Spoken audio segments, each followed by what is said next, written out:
ওম শান্তি। আজিৰ তাৰিখ 15 জুন 2024 বৰ্ষ।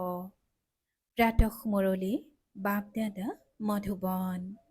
আজিৰ পিতাৰ অমৃতবাণী হৈছে, মৰমৰ সন্তানসকল, মায়াজীত হ'বলৈ গাফিলতি কৰিবলৈ এৰা, দোষ দিয়া আৰু দুখ লোৱা এইটো বহুত ডাঙৰ গাফিলতি, যিটো তোমালোক সন্তানসকলে কৰিব নালাগে।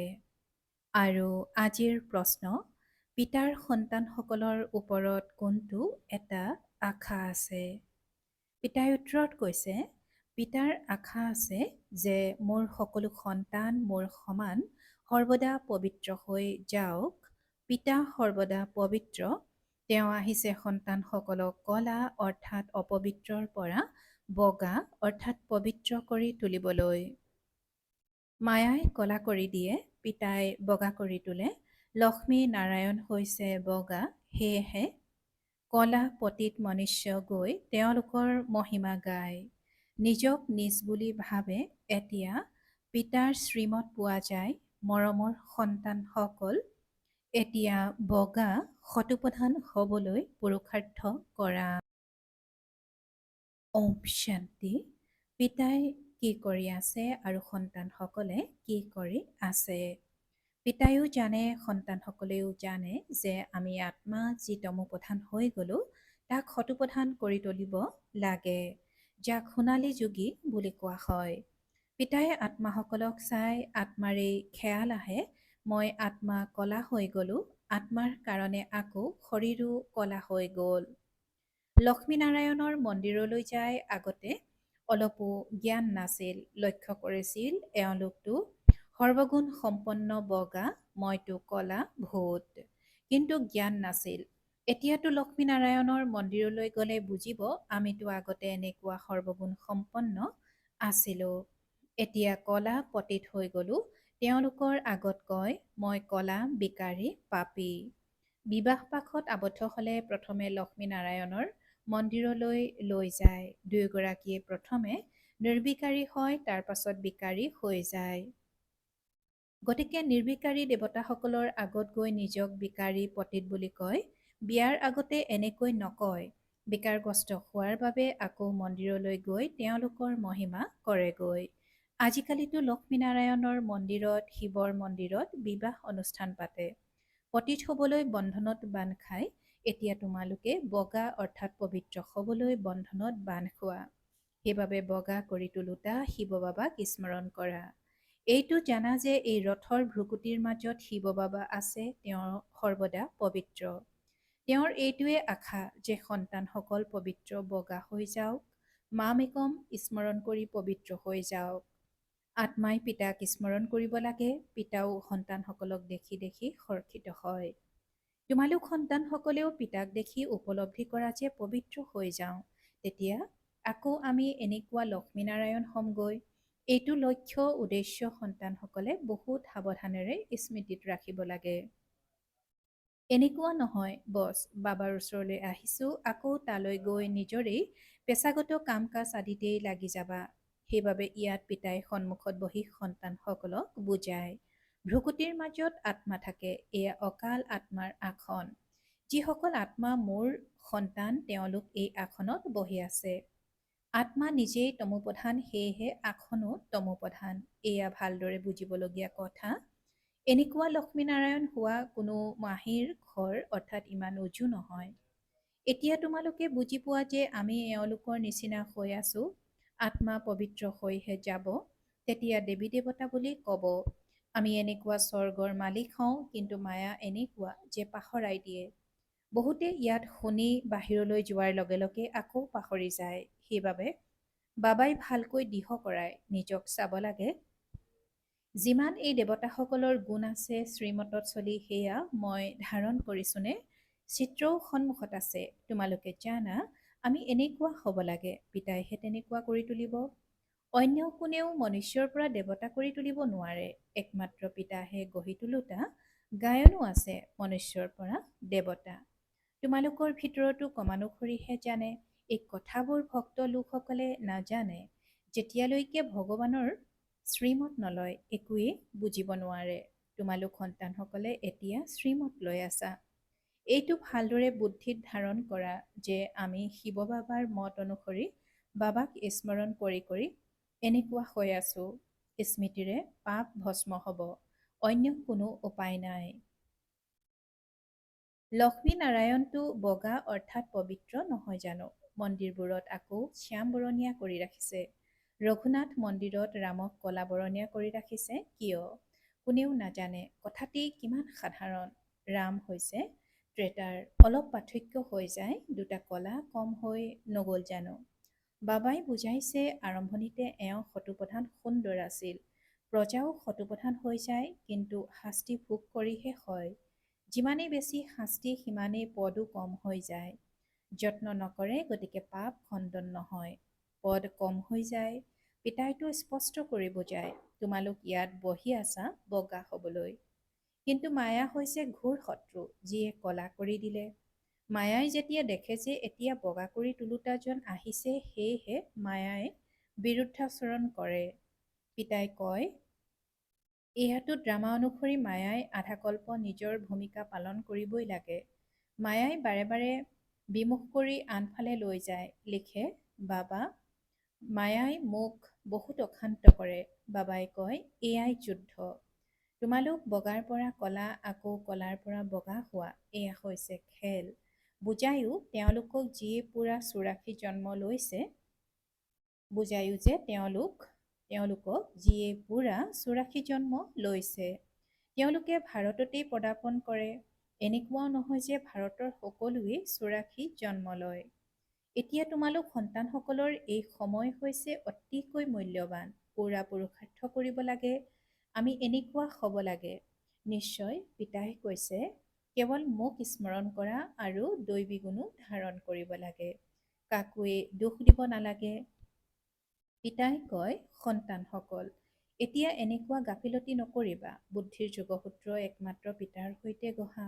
তোমালোকে প্ৰতিজ্ঞা কৰিছিলা, আমি আপোনাৰ প্ৰতি উৎসৰ্গিত হৈ যাম। জন্ম জন্মান্তৰ প্ৰতিজ্ঞা কৰি আহিছা। বাবা, আপুনি আহিলে মই আপোনাৰ মততেই চলিম। পাৱন হৈ দেৱতা হৈ যাম। যদি যুগলে তোমাক লগ নিদিয়ে, তেন্তে তুমি নিজৰ পুৰুষাৰ্থ কৰা।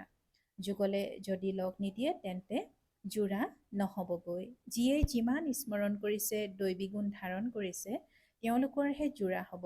চোৱা, যেনেকৈ ব্ৰহ্মা সৰস্বতীয়ে ভাল পুৰুষাৰ্থ কৰিলে, গতিকে যোৰা হয়গৈ। এওঁ বহুত ভাল সেৱা কৰে, স্মৃতিত থাকে। এয়াও গুণ নহয় জানো? গোপসকলৰ মাজতো বহুত ভাল ভাল সন্তান আছে। কিছুমানে নিজেও বুজি পায়, মায়াই আকৰ্ষিত কৰে। এই শিকলি ছিগি নাযায়। বাৰে বাৰে নাম ৰূপত বান্ধ খুৱাই দিয়ে। পিতাই কয়, নাম ৰূপত বান্ধ নাখাবা। মোৰ সৈতে বান্ধ খাই নোযোৱা কিয়? যেনেকৈ তোমালোক নিৰাকাৰ, ময়ো নিৰাকাৰ। তোমালোকক নিজৰ সমান কৰি তোলো। শিক্ষকে নিজৰ সমান কৰি নুতুলিব জানো? ছাৰজনে ছাৰজন কৰি তুলিব। এওঁতো বেশদৰ পিতা হয়। তেওঁৰ নাম প্ৰসিদ্ধ। আহ্বানো কৰে, হে পতিত পাৱন আহক। আত্মাই শৰীৰৰ দ্বাৰা আহ্বান জনায়, বাবা, আপুনি আহি আমাক পাৱন কৰি তোলক। তোমালোকে জানা আমাক কেনেকৈ পাৱন কৰি আছে। যেনেকৈ হীৰাৰ ক্ষেত্ৰত তাতো কলা দাগ থাকে। এতিয়া আত্মাত খাট পৰিছে, সেয়া আঁতৰাই আকৌ সঁচা সোণ হৈ যায়। আত্মা বহুত পবিত্ৰ হ'ব লাগে। তোমালোকৰ লক্ষ্য উদ্দেশ্য স্পষ্ট।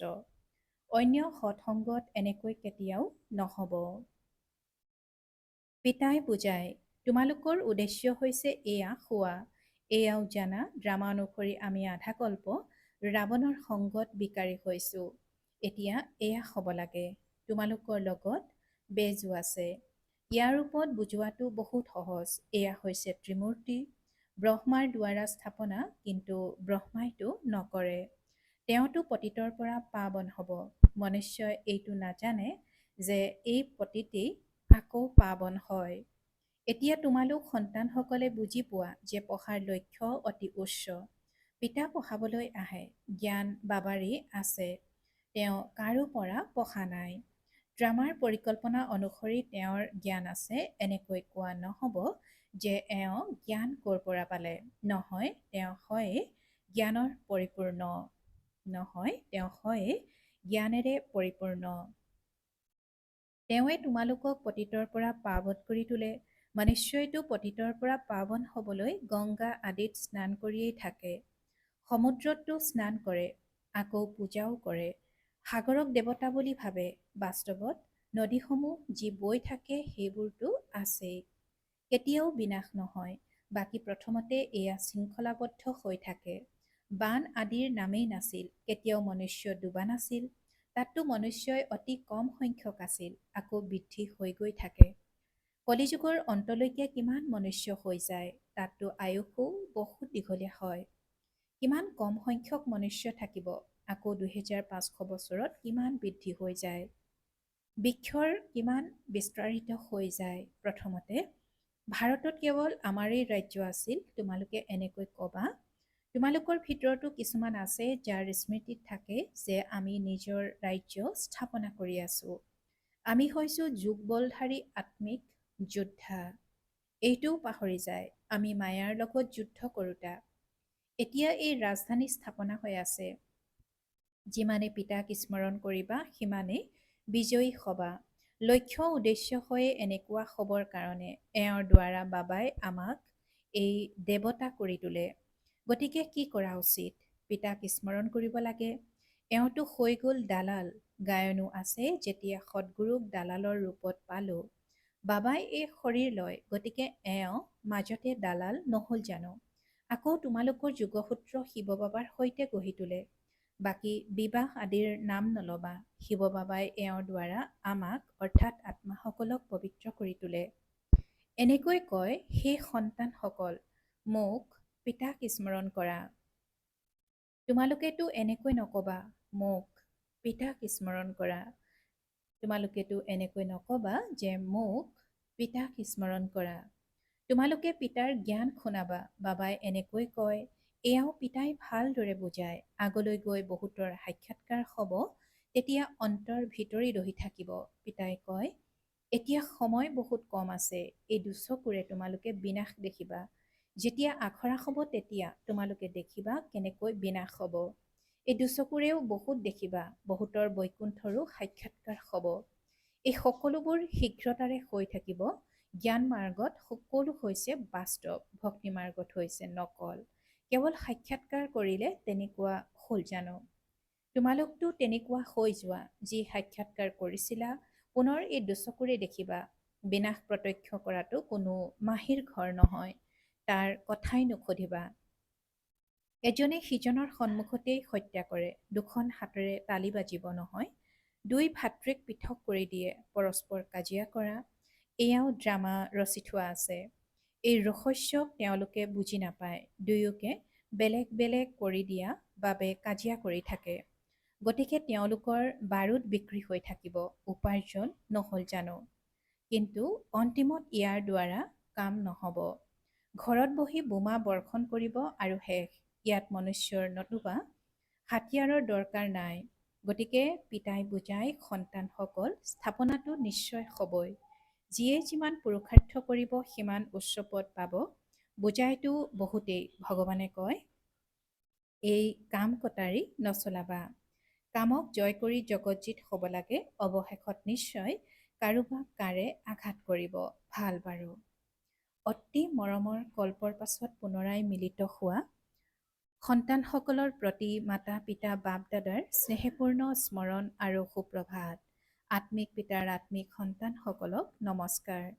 আৰু আত্মিক সন্তানসকলৰ আত্মিক মাত পিতা আৰু বাপ দাদাৰ প্ৰতি স্নেহপূৰ্ণ স্মৰণ আৰু সুপ্ৰভাত আৰু নমস্কাৰ নমস্কাৰ নমস্কাৰ। আৰু আজিৰ ধাৰণাৰ বাবে মুখ্য সাৰ প্ৰথমতে, এই সময় হৈছে অতিকৈ মূল্যৱান। এতিয়াই পুৰুষাৰ্থ কৰি পিতাৰ প্ৰতি পূৰা বলিহাৰ হ'ব লাগে। দৈবী গুণ ধাৰণ কৰিব লাগে। কোনো প্ৰকাৰৰ গাফিলতি কৰিব নালাগে। এজন পিতাৰ মতত চলিব লাগে।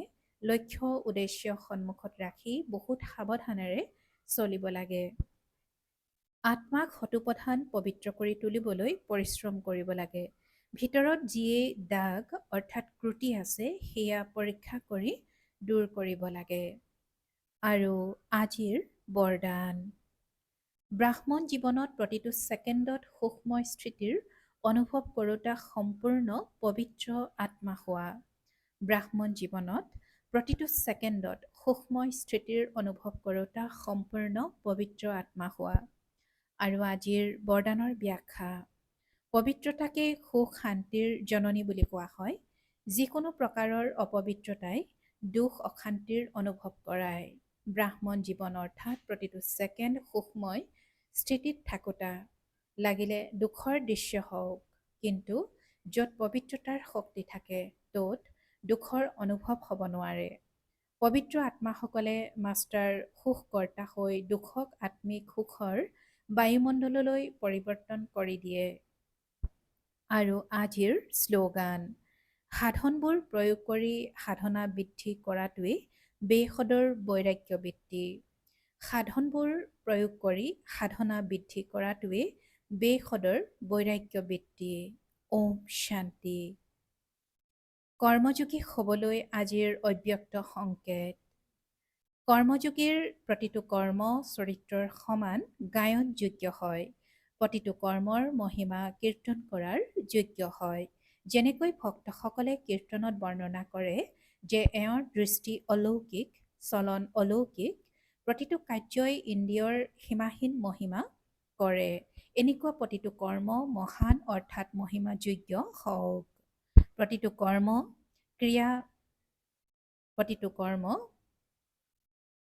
ক্ৰিয়াদৰ্শী হৈ কৰিলে কেতিয়াও কোনো কৰ্ম বিকৰ্ম হ'ব নোৱাৰে। সদায় সুকৰ্ম হয়।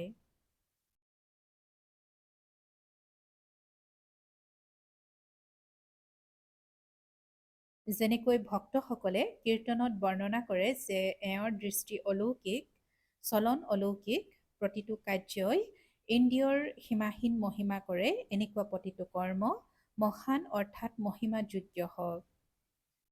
প্ৰতিটো কৰ্ম ক্ৰিয়াদৰ্শী হৈ কৰিলে কেতিয়াও কোনো কৰ্ম বিকৰ্ম হ'ব নোৱাৰে। সদায় সুকৰ্ম হয়। ওম শান্তি।